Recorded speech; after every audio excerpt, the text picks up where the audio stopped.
for Tycoons of Small Biz, spotlighting the true backbone of the American economy, the true tycoons of business in America, the owners, founders, and CEOs of small businesses. Backbone Financial, the show's sponsor, is a marketing name for business conducted through Lincoln Financial Advisors Corporation, a broker-dealer, member SIPC, and registered investment advisor. The views expressed by your host, Austin L. Peterson, are not necessarily the views of Lincoln Financial Advisors. Let's lean in as Austin connects with this week's Tycoons. Good afternoon, Tycoons, and welcome to Tycoons of Small Biz. This week, I'm going to take the chance to introduce the show a little bit more.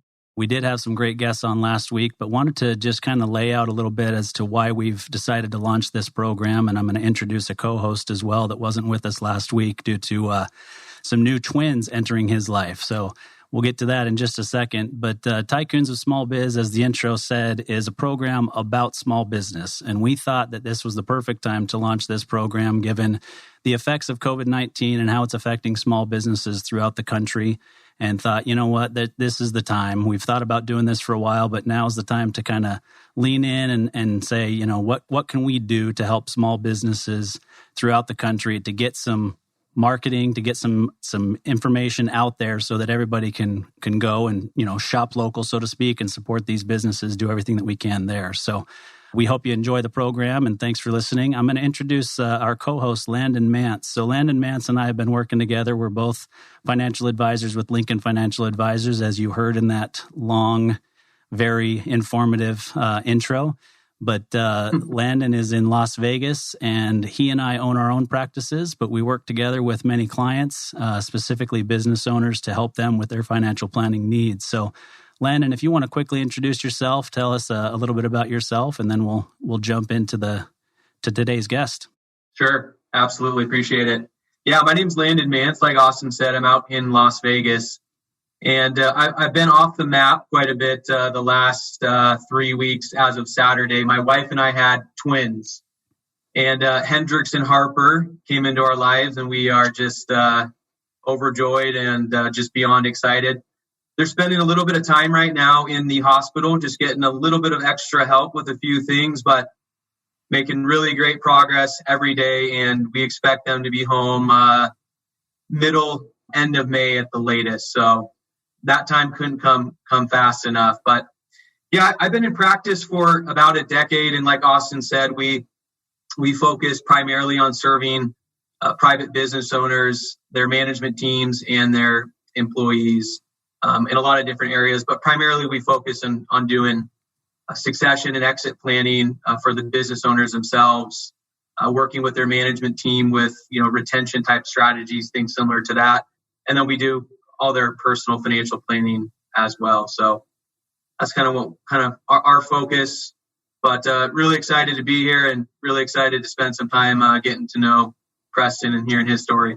Yeah, thanks, Landon. We're excited to have you back here, and we're glad that Harper and Hendrix are doing well and everything is on the up and up, so to speak. So it gets a little scary when they're preemies like that, but we're glad that everything's going well. So let's jump over to Preston Weekes. Preston is this week's tycoon here in the studio, and we wanted to have him in and have him tell a little bit about himself and his story. And he's got a very interesting background. I'm excited to hear his story and the different things that he's done over his career thus far and where he sees things going in the future. But Preston, why don't you just tell us a little bit about your family, yourself, you know, your background, and then we'll jump into some questions about what you've done as a tycoon. Yeah, absolutely. I appreciate it. And I appreciate you guys having me here. And I want to say I really love what you're doing because, you know, standing for people, standing for the business and the small business and, you know, making sure these businesses succeed. I have a lot to do with, you know, what my core values are in business as well. So it aligns perfectly. But I as well have twins. So yeah, you're on an adventure, Landon, but it's the most amazing thing ever. I've got my twins are turning 6, and I've got an 8-year-old boy-girl twins and a boy that's 8, and they're just absolutely the joy of my life. And I've got a beautiful wife named Brooke, and she supports me through all my crazy business endeavors and has been along this ride with me. But yeah, I mean, a little bit about my background. I'm a car nut. I have been since I was a baby. since I was 2 years old. And so I'd ride around back when kids didn't have to go in car seats and things like that. I'd ride on the bump. I called it the bump. It was the armrest of my dad's Cadillac. And he'd have contests to see who could name the oncoming car faster, if I could name it or if his friends in the car could name it. And usually I'd win. And so that brought me into the car industry. And from there, I've been a serial entrepreneur, I guess you could say. I've started quite a few businesses. I've been involved in a lot of different businesses. And, we can talk more about that. But I just love entrepreneurship, starting businesses, growing businesses, and now creating solutions for people to try to do that. Yeah, no, I think that's amazing. And we talked a little bit before the show started about some of the same interests that we have, whether it's, riding motorcycles or cars or those sorts of things. And I love old cars. I love cars, period. My wife will tell you that I don't love cars as much as I love speed, which she doesn't really enjoy, by the way, but I'm very intrigued by that. I own a classic Mini Cooper, which is my baby, and it's in the shop right now, getting the interior completely redone and some other things upgraded, so to speak. And so I'm excited to get it back and be able to drive it. I was hoping to get it back before summer hit because it doesn't have air conditioning, and I've been told by multiple mechanics, if I can figure out how to get air conditioning into a Mini Cooper, I would become very, very wealthy because, everybody that owns one would love to have air conditioning in there. But I'm excited to get that back and get out there and drive. So, let's talk about the car thing. How is it that in your life you came to the point of, you're a fairly young guy, and you can tell us how old you are if you want, but you're a fairly young guy to have at one point owned 15 car dealerships. So that's very intriguing to me. Tell us about that. Yeah, so I'm 38. I don't have anything to hide. I'm an open book here, but I started out, actually, I was in college in Utah, and I was trying to figure out how to pay for college. And so I was waiting tables and doing different things. I've always loved cars. I've bought and sold cars since I could drive, just so I could get a cooler car, because that was an important thing for me back then. It still kind of is now, but family becomes a priority. But so I did that, and I started out with one car. I started out with one $1,600 1999 Honda Passport. I bought at the auction. That was my first car that I bought at an auction, not from a private party. And got 10 minutes out of the auction and overheated, chalked it up to a learning curve, figured out it had a bad head gasket, learned how to fix it, put the money back into myself, and I reinvested in myself. And I sold out of that car. I got my money back out of it, and I went and did it again. I learned, and I kept doing it, and I reinvested, and then I got to where I could have 2 cars. And then I built it up to where I could have 10 cars. And then I built my first partnership and kind of grew it from there. And so, it just kept evolving into this thing. And I had this drive to do that. And then going through college, after I graduated, I got to the point in my car sales where I actually couldn't get a job coming out of college that paid me more than I was making doing car sales. So I said, hey, why do I need to go work for another company? I just stick with this. I love it. It's, fueling my car addiction. And I'm having a lot of fun doing it. And I'm living a good life. So that's where I just took off and ran. Yeah. I think that's interesting. I actually, I was a missionary for my church back in the late 90s. And the older gentleman that was in charge of the mission, what's called the mission president, tried to convince me to open a car lot with him when I got home from being a missionary. And he did that because I actually repossessed cars before I left. And so he thought, when you open a lot like that, and he called it a pot lot. I don't know if that's a term that you've used before or heard of, but he essentially says it's putting together a car lot for people who don't have great credit, and a lot of them are paying weekly. And if they don't pay over a certain period of time, then Austin, you're ready to go and repossess them. You already know how to do it, so I'll put up the money and you start it, and we'll do that. And it wasn't interesting to me to do that, and so I didn't end up taking him up on that. But it is intriguing to hear somebody who basically did exactly what he was suggesting that I do. So yeah. So over what period of time did it take to get to the 15 car lots? And then tell us what you studied in college, and that may tell us why you couldn't find a job that paid more than what you were making. So in college, I bounced around. I didn't know exactly what I wanted to do, which I think a lot of students in college, people going to college, they have a lot of pressure to decide. They go, oh, you need to decide what you're going to do. And you feel like you have to get locked into something and take this path for the rest of your life. So I bounced around in college thinking, okay, what do I need to go to? What do I need to do? So I was in college probably longer than I should have.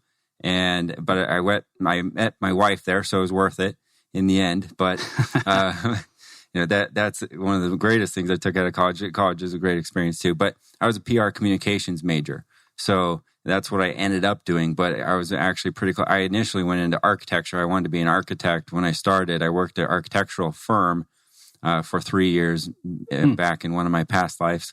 And I love architecture, but I didn't like where the direction of the business was going because it was changing from kind of that analog to digital, where it took some of the creative aspect out of it that I felt like I loved and I really resonated with.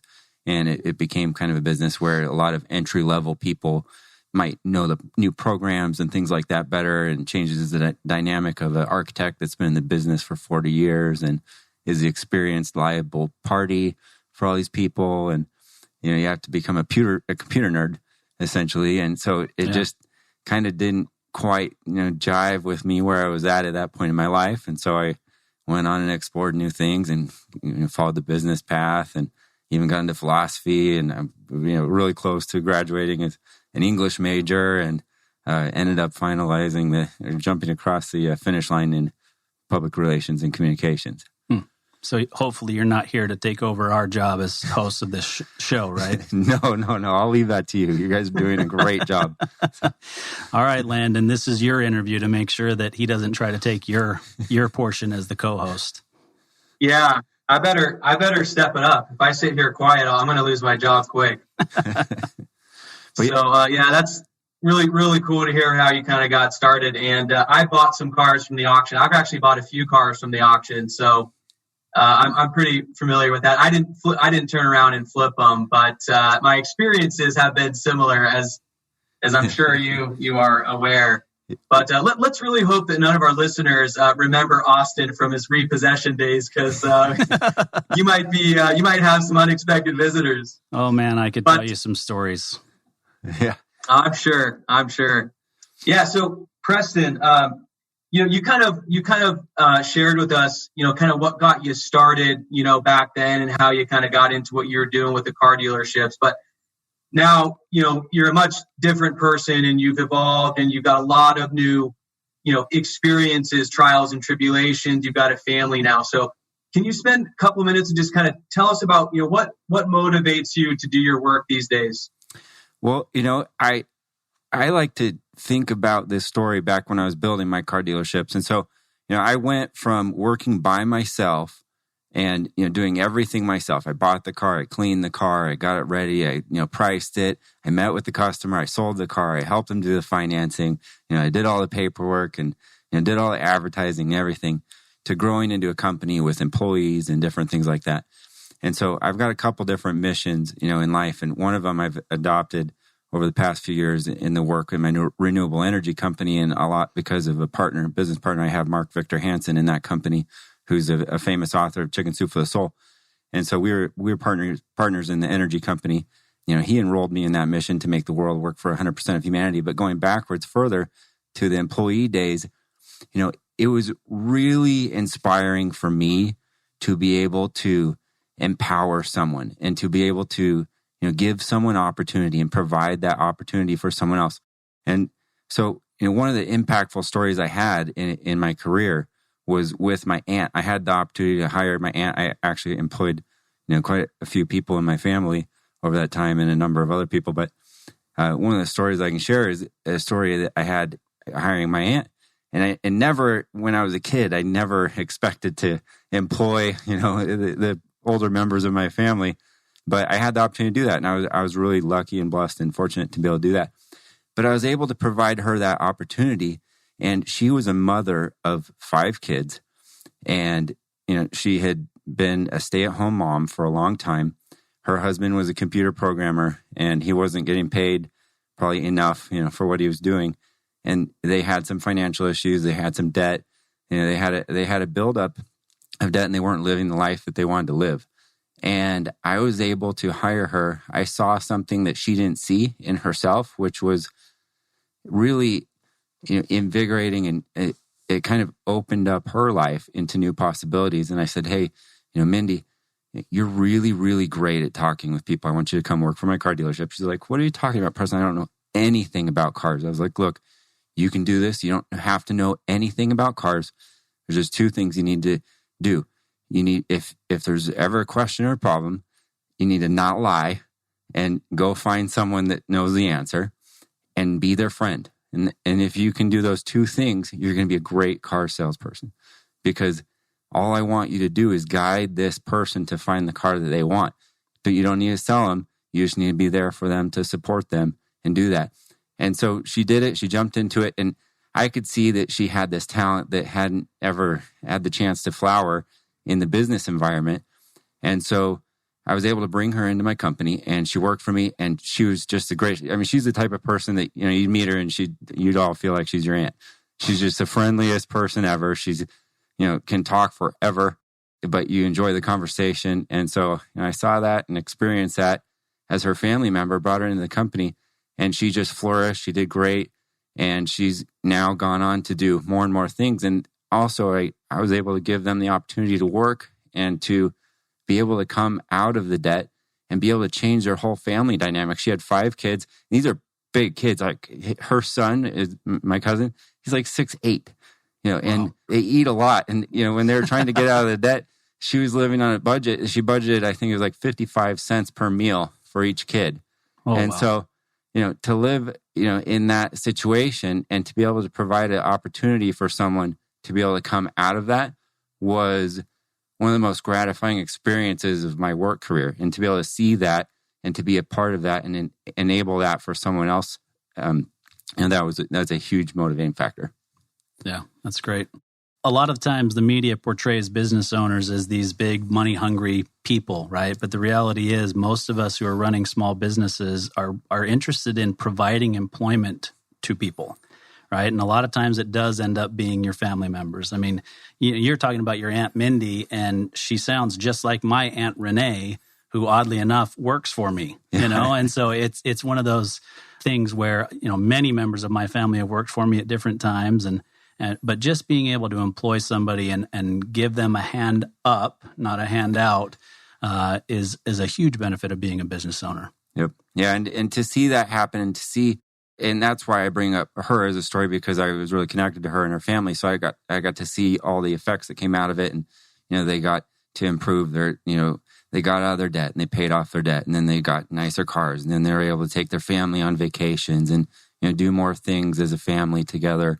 And so it was just a really amazing thing to be a part of.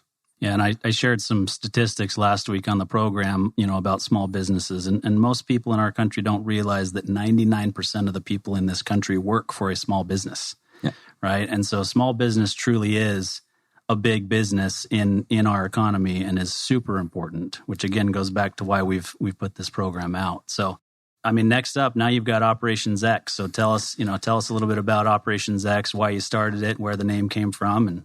So Operations X, basically, Operations X came out of a lot of different business ideas that I had coming together, and really trying to create a solution for companies and create a solution, for other people. And so Operations X, how I started it, I was looking at Operations X, and X is a multiplier. And kind of you look at the different books like, Grant Cardone's 10X or different, things like that. But, I thought if I can multiply people's operations and create exponential growth in other companies, that's something that it really excites me and really, wants me. That's something that motivates me to do more. And so I started Operations X, and I started alongside some other different projects too. So, coming out of the car business, I got an offer to be a chief operating officer for a renewable energy company called Metamorphosis Energy. And so I took that position, transitioned out of cars, which was great because I got to sleep a little bit more and have a little bit less stress, because the car business is crazy, which it sounds like you might have hit some of those bumps going to the auction landing, but it's a wild business. A lot of people think it's easy, and they jump into it and they go, I'm going to go get a good deal because I'm going to buy a car at auction. And they realize that there's a lot of technical moving pieces, and it takes a long time to learn and it takes a long time to get good at it. And luckily I was able to do that. But coming out of that, I I have a lot less stress and a lot less, things happening and moving parts. And so I was able to, work with that energy company. And then also too with Operations X, one of the things that was a takeaway from my car dealerships, I had my sales team on the ground. I had my people on the ground that were, servicing the cars and, taking care of the pictures and doing things like that. But also I employed people in the Philippines. So I call it outstaffing. It's kind of a word I made up, but it's like outsourcing. I hired staff in the Philippines and they did all our back end work. So they did the marketing and those pushes. So my sales team would go home at night.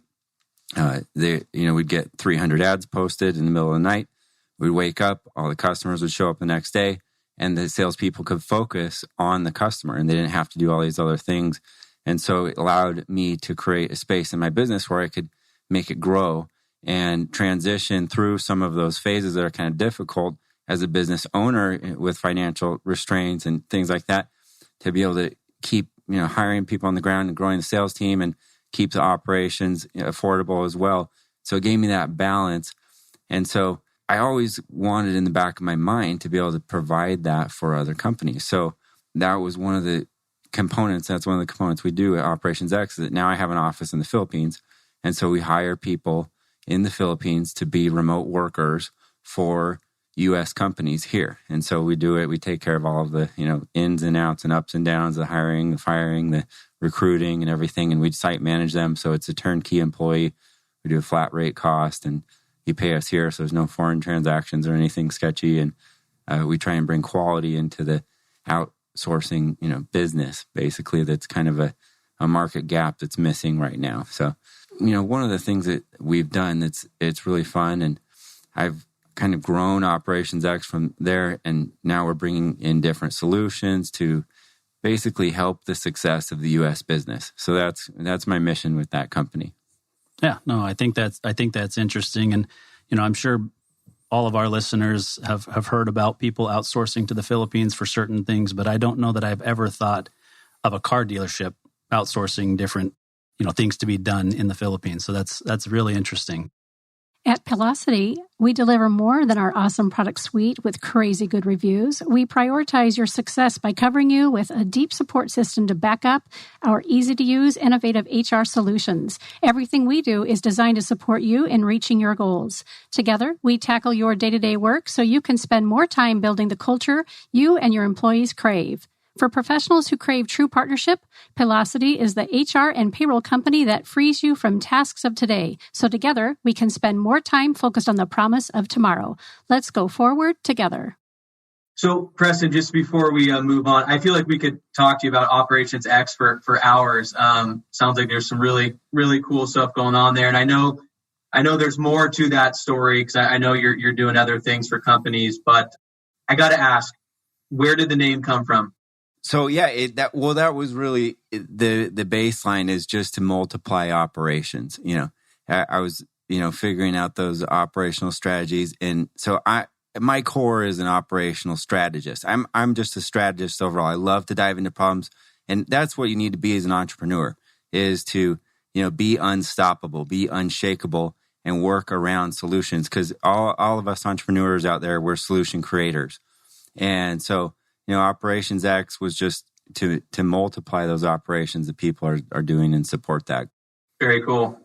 Yeah, so you've said this twice now, and I actually have it written down because I wanted to quote you. You said in some of the text that you sent us prior to it, you said, provide actionable solutions to help the success rate of U.S. companies, which I thought was really cool, because this radio show, that's what that is built upon, is to have a platform for small business owners to come on here to tell their stories, to inspire other business owners to do positive things for the economy and for small businesses. On that note, perfect segue for you to tell us a little bit about this course that you have designed. I would love to hear more about that. Yeah, absolutely. So recently I had the opportunity to sit down with Mark Victor Hansen, and we built a course. What was initially called You Have a Book in You, now we called it You Have a Bestseller in You, because that describes it more even than what it initially was. And so you have a bestseller in you. Looking at what's happening in the world and what's happening right now, I think we're in kind of the information age. We have so much information at our fingertips. We have so many advertisements popping up. There's so many different things happening, and technology and social media and things like that. And so for me, what it really is how do you differentiate yourself? How do you differentiate your company? Looking back at my experience, one of the greatest ways we can do that is by telling our story, is by connecting our story to our business, or connecting our story to ourself or our brand or our platform, whatever it is we're trying to do. Because how does someone know, okay, I want to work with this company, or I want to work with this person? And if you have a story that you tell that supports what you do and what you stand for in a business, we often call that something like a mission statement or a vision. You can tell that story, you can put it into a book, and you can use that, and then it's there, it's solid, it keeps on going, and it's available for everyone to access, and people know what you stand for, what you believe in, what you do, what your purpose is, what drives you, and it creates a deep, deep connection. I had the fortunate opportunity recently to write a book, when things got crazy and everyone, kind of went on lockdown. I was in a strategy meeting, and I was with Mitzi Perdue. Mitzi Perdue is the owner of Perdue Farms. It's one of the largest chicken companies in the United States. And, we were talking through a meeting, and she was coming up with some book ideas, and she had some pushback from her legal saying, okay, that's puts you a little bit of it. She wanted to give some, advice with COVID-19 to help people, be safe. And they said, there's a little bit of a risk there, because if it doesn't work or does work, it could put you at some exposure. And I said, well, how about, we do something to help people through isolation. We do something to help people, to live better lives through this and to come out of this up on top. And so she loved that idea. And so we got together with Mark and we wrote this book. It's How to Be Up and Down Times. And actually, we just barely released it today, I think, with the new cover. I saw the LinkedIn post this morning. Yeah. So, I had the book put together, and we redid the cover for the book. And so I haven't been marketing it until today. That was my first, post on it. So, yeah, I'm really excited about that book, because I'm all about creating solutions, and people need solutions right now. People are out there, they're struggling, they're having a hard time, they're trying to figure out what's happening, they're trying to figure out how to thrive and survive and do all these things that have become the recent challenge of this year. And so we got together and collaborated on that, and I was fortunate enough to be able to do that and put that book out really quickly, and we hustled on it, but now it's out there for the world to hopefully uplift someone else's life. Yeah, I think that's exciting. So I don't want to cut you off, Landon, so you can jump in if you have something else. But I wanted to ask kind of a follow-up question. You've name dropped Mark Victor Hansen already twice on the episode, so I would love to know how it is that you came to meet Mark and decided to do this together. And then I'll ask you another question about how the guy down the street who owns the auto shop, for example, and convincing him that he's got a bestseller in him and why he should be putting a book out, I think would be interesting. Because last week's guest did put a book out. They own a restaurant equipment and maintenance company, and he put a book out called Blue is the New White. And it has nothing to do really with their company, but it has to do with the mission of a lack of skilled trades. And so it doesn't necessarily have to be about their company or about them, but I'd love to hear more on those two things. And yeah, well, absolutely. I actually listened to your show last week too, so I heard a little bit about that. And, just jumping onto what you were saying there really quickly, he's telling his story, and a lot of that is their mission. They're employing people, that company that you interviewed last week here, they're employing people that are doing, labor, hard work, or on the ground work, and those people are needed, and they have a mission in their company to support those people and make a difference and provide opportunity and grow that business and create more. And it's this exponential growth and wealth and opportunity creating. And he did that and told his story through a book, and now he can use that book to elevate their company, and people can read it and they understand, oh, these guys are great. When I have a service guy in my house and in their restaurant fixing a cooktop or whatever it was they did, that I know I'm also helping this guy's life. So he's fixing my business and I'm helping him, and it creates this connectedness in everything we do. And so that's why I love the seminar and things that we came up with the You Have a Bestseller in You, because it creates that opportunity. And how I got connected with Mark is, I knew Mark through a couple different ways. Mark, when I was running my car business, Mark was an investor in renewable energy and renewable technologies. So he had been an investor. He sold his chicken soup business in 2008 and had invested in some different technologies. And he always wanted to start a renewable energy company. He saw what I had pulled off in the car business operationally, said, hey, I'd like you to come on. We're doing a startup with the renewable energy space. I've got some key team members that'll be our core, and I'd like you to be our chief operations officer.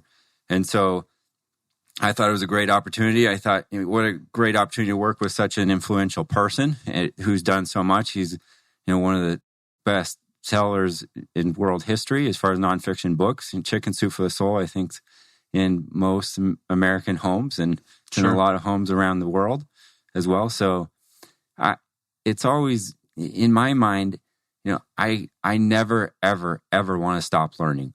I'm always progressing. I'm always learning. I love to learn every day. So I had that opportunity and I went ahead and took it. It was a big change in my life. Transition ended up moving me down here. I started a contracting company here, started a contracting company in California. We grew it. We got into a bunch of different technologies. I got introduced to water as well. So energy and water are kind of synergistic, which brought me into a company I'm involved in called Aqua Research. They're a humanitarian water company. So they make a water disinfectant generator that's a pocket-sized machine that you can basically create disinfectant and treat the water you have access to. And it doesn't need anything except a little bit of table salt to operate. So it's a really, really cool device. We do a lot of work with NGOs and things like that to get it around the world to people who don't have access to clean, healthy drinking water. And so I was fortunate enough, they asked me to be a board member of that company, working with them. I met them actually it was a water conference in Houston where I was speaking at, called Accelerate H2Go, or H2O. H2Go is the product. But so it's been absolutely, a fantastic opportunity to work with Mark. And then now, we collaborate on a bunch of different things. I've helped him throughout his businesses and helped him grow some of the things that he's been involved in. And so now we have this new offering with the You Have a Bestseller in You course. And it takes basically over 40 years of his experience and condenses it down into 12 classes so that you can learn how to write a book, market a book, and sell the book. And a lot of it, too, is how to make that successful, which a lot of book writing courses and classes don't cover. They'll teach you how to write or do different things like that. But in the You Have a Bestseller in You course, which is why we put the bestseller part, is we really focus on how to bring this to market, how to market it, how to create licensing opportunities from your book, how to create a brand to command. That's one of our lessons, the brand to command. And, really bring power to your writing and bring power to what you're doing and make it so much more than a book. You look at successful speakers or things like that. A lot of them have written a book because they write what they like or they write what they know about. People understand that, they resonate with it, and they go, oh yeah, we want that person now to come talk to us because we know they're an expert in this. I know a local company here, Kaiser Real Estate Group, Jonathan Kaiser, he wrote a book. I know those guys over there, and he just wrote his book. It's like How Not to Be Ruthless or something. I probably screwed that up. Sorry, John. But so he wrote a great book, though. I read it, and it basically talks about an industry problem in real estate and how their company has, created this space of authenticity, and they represent the client or the tenant. They really try and be, not ruthless and cutthroat, and they want to serve the client's needs.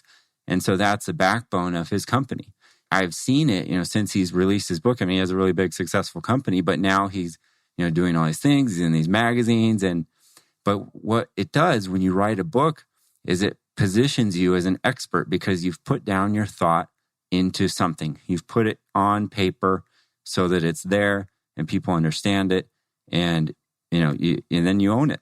And so it just builds that profile. So if you want to elevate yourself as a speaker, if you want to elevate yourself as an expert in anything you do, you can do that, or you can use it to do your company, like your friends did last week, and say, okay, this is what I stand for, and I'm a part of this company.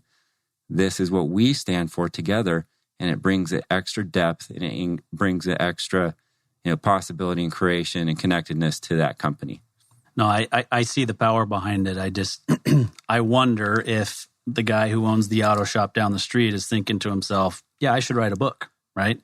And so you're going to have to convince me. I mean, tell us the website, tell us, whatever we need to do to check this out. But I think that those are the guys who, there's still a reason for them to write a book. I know it because I've looked into it and I've spent some time researching how that can be powerful to any business, period. I would love to hear you just talk a little bit more about what, how to convince them, so to speak. No, absolutely. Every single little shop store, every shop owner, every business owner, everyone that's doing something out there, even like a little car dealership down the street, whoever owns that car dealership, they've gone through a journey to get where they are, and they do it for a reason. And there's something there. If they don't see it, maybe it's not obvious to them. They can ask the people around them and see, what they stand for, what drives them, what motivates them, what makes them wake up every day and go to that lot and meet with people that are, sometimes people aren't the nicest to car dealerships. Sometimes car dealerships earn it too. There's two sides to that story. It's like lawyers and car dealers, and you get a different bad rap. But on car dealers, there are quite a few car dealers that earn a bad rap. And we tried to really be honest and have full integrity with our employees. But a little tiny shop that they have something, and it could be a how to buy a car book. It could be that simple, because people need help buying cars. People need help, figuring this out. It could be how to run a business. It could be how to do sales. It could be how to manage employees. And there's so many different things that you can talk about. And I think, part of that is looking at the problem, so if we take, and this segues into some event that I have that's coming up too. But, looking at the problem and creating solutions for it. So, you can go out there, and I think this is kind of the entrepreneurial spirit, and I think it's the backbone of a successful company as well, is to look at problems and go, okay, how can I fix that problem? How can I fix that problem as a company? How can I fix that problem as a business owner? And how can I take that and create a solution that someone's going to buy so that I can turn that into an income so that I can survive by helping others. And so we've got a big summit coming up that we just barely put together, and it's called Your Finest Hour, Turning Crisis into Opportunity. And so this is the first time I've talked about it. So it's coming out.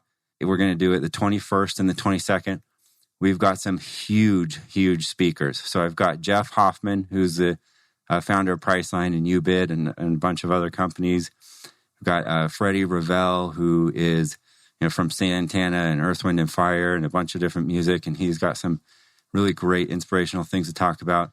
We've got Ken Starr, who was from the Starr Report and the back in the Clinton, Monica Lewinsky days, right, and things like that. But he's been a judge, and he's been a really influential person. I've got to know him through some events I was at EarthX, and he's just a really great guy. We've got John Maxwell, who is a leader in leadership, and we've just got, we've got a great lineup of people. So, look for that. It's coming out soon. There's nothing out there on the web yet, but it's coming, probably tomorrow.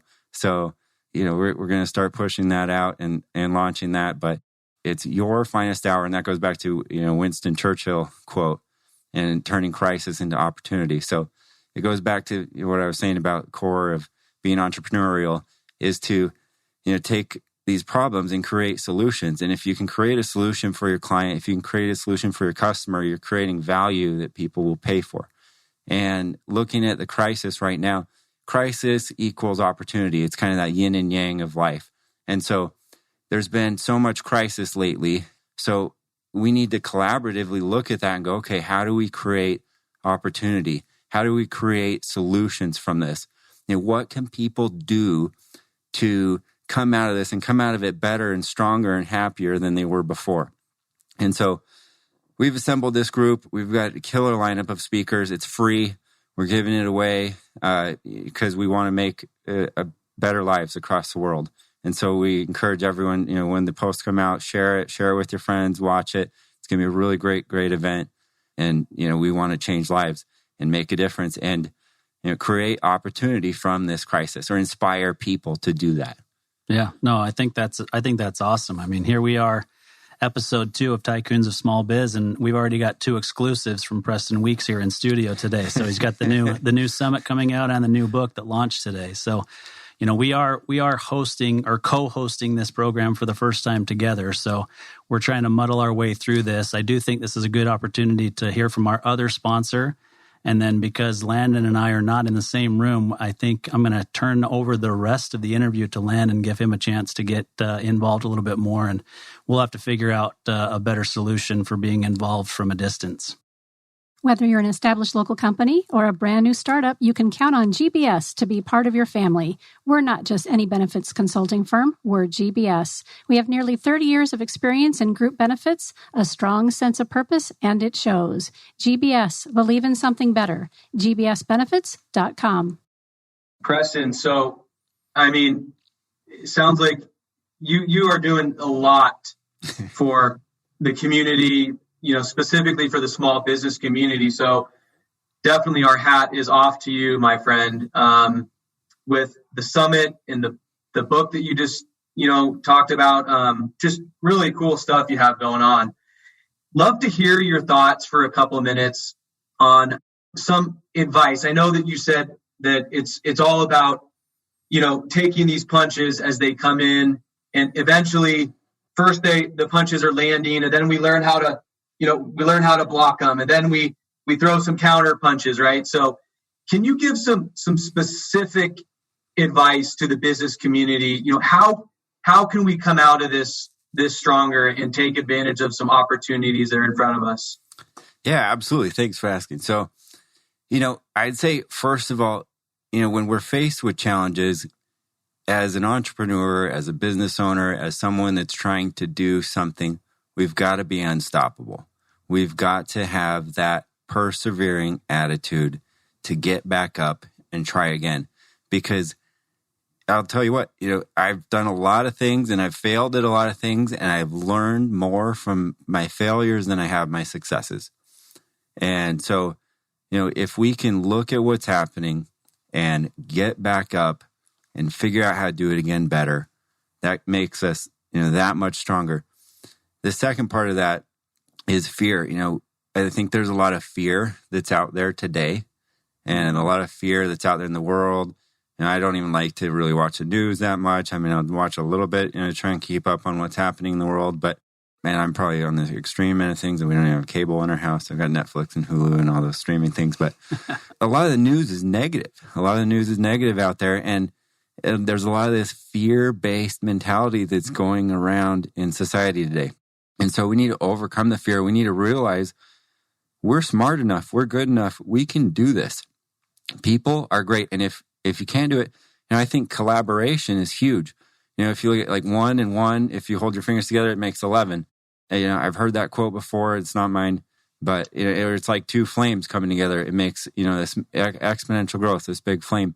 We need to come together, and we need to overcome this fear and have a positive outcome, a positive mental attitude, so that we don't go down. We can't, we have to be unstoppable. We have to overcome the fear. And then the third part of that, I would say, is to look for solutions. I'm a reverse engineer. I'm a professional reverse engineer. Start at the end. And that's another, one of our lessons in our book writing course is start at the end. So, I like to reverse engineer everything, because if I don't know where I'm going, how am I going to get there? And so if we start at the end, look for solutions and go, how do I get to that point? How do I get to where I want to be? How do I get to what I want? How do I get to that solution that someone needs today? And there's so many out there. So if we keep our head up and we're looking out and we're open and optimistic, that we can find those solutions, we can get there.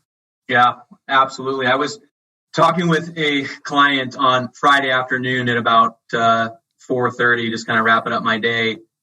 They're newer clients, known them forever, but newer clients to our practice. We were kind of catching up. Hadn't talked in about a month because of the twins come in and stuff. And it was so inspiring to listen to them and their approach to this, because their business has been hit, really hard. I think at one point their revenues were down about 50 to 70%. To listen, it's a husband and wife, and to listen to her tell about what she is doing. She, increased her marketing budget, and she, they've gone above and beyond to ensure that their locations are professionally sterilized and clean. And they've kept, all their staff on, and they've just, it's just incredible to hear what some of the business owners are doing out here, in the community to ensure that they come out of this stronger, because what's going on right now, it's really going to define a lot of us as business owners. It's not going to swallow down, but what do we do? Are we going to get up and are we going to persevere, or are we going to stay down and shut the doors and go back to to a corporate job? So I think just the advice and the programs and everything you're doing is just so relevant and just appreciated. But just kind of as we get to the end of this interview, would love to hear your thoughts on the business world as we start to come out of this, this health pandemic. What are your thoughts as to that, and where do we go from here as a business community? Yeah, absolutely. So, a lot of that is, it starts with change. Things now coming out of this, you can't look to the past to see what's happened to figure out what's going to happen in the future now. We've got to rethink this. We've got to look at it. We've got to be observant and look at trends that are happening. A lot of these business owners, one of the things I think that are going to come out of this, obviously, is remote work.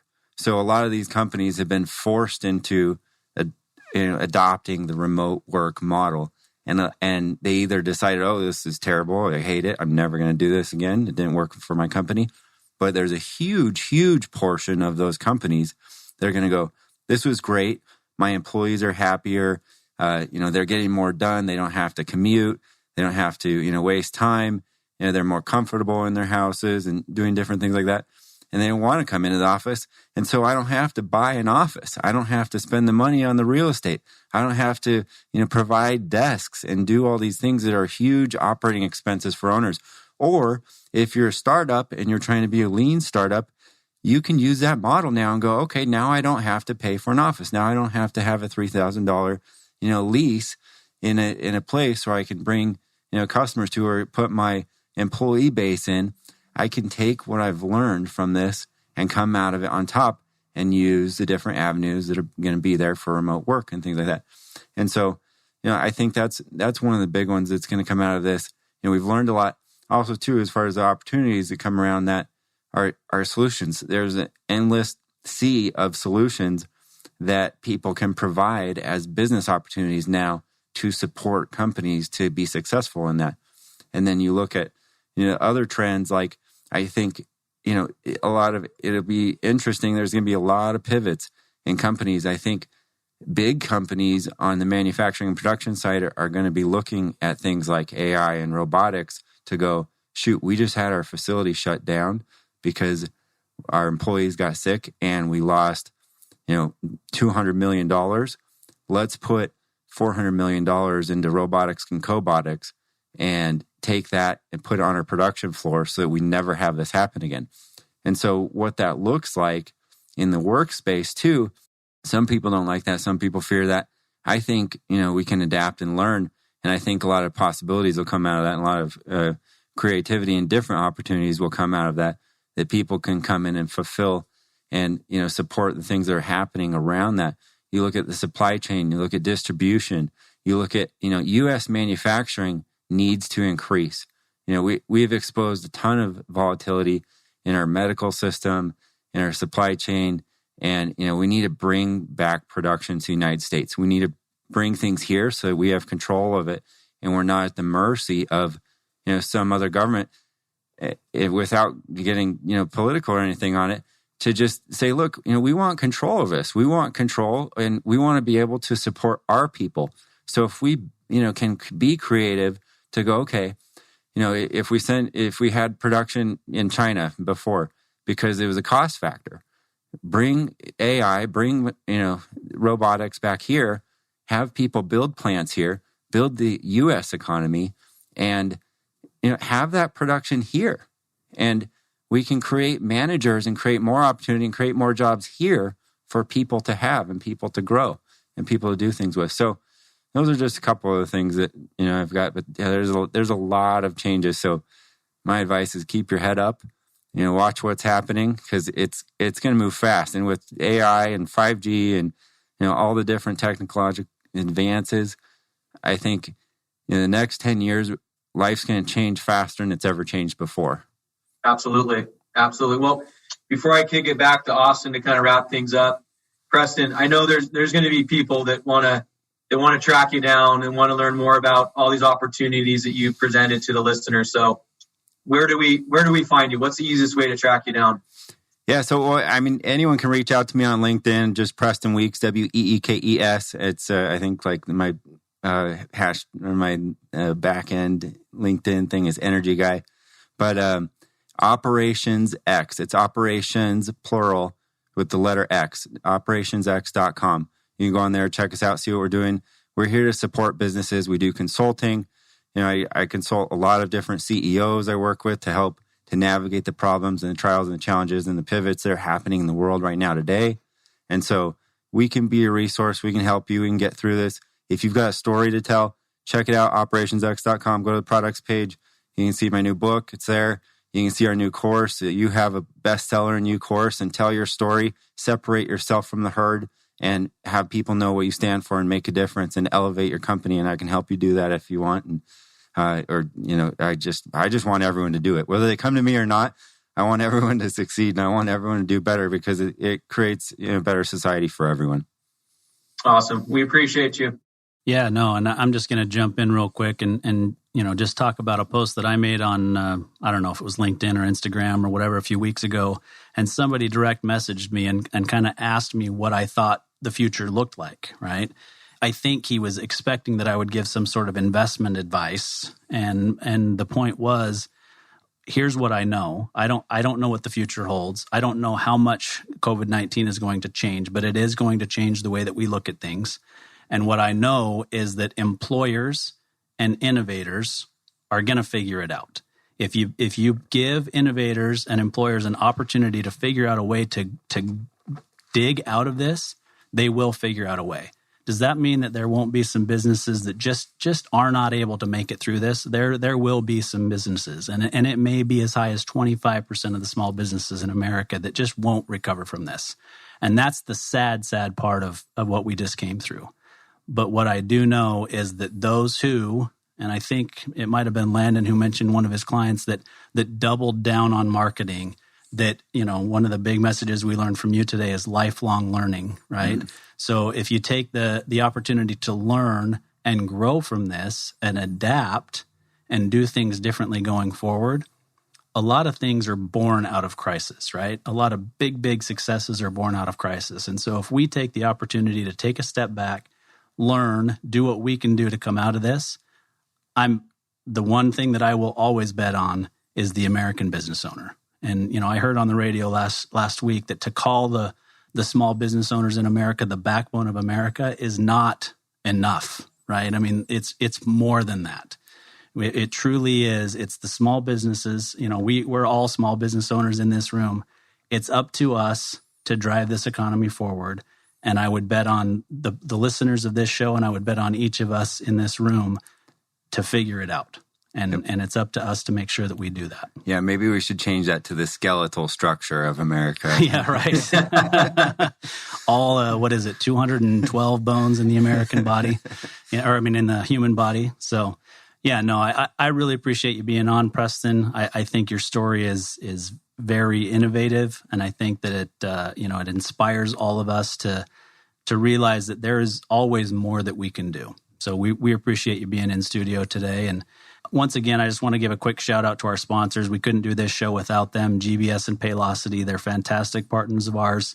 If you don't know who they are, please look them up online. They are fantastic partners to small business throughout this country. Thanks a lot, Preston. Thanks for having me.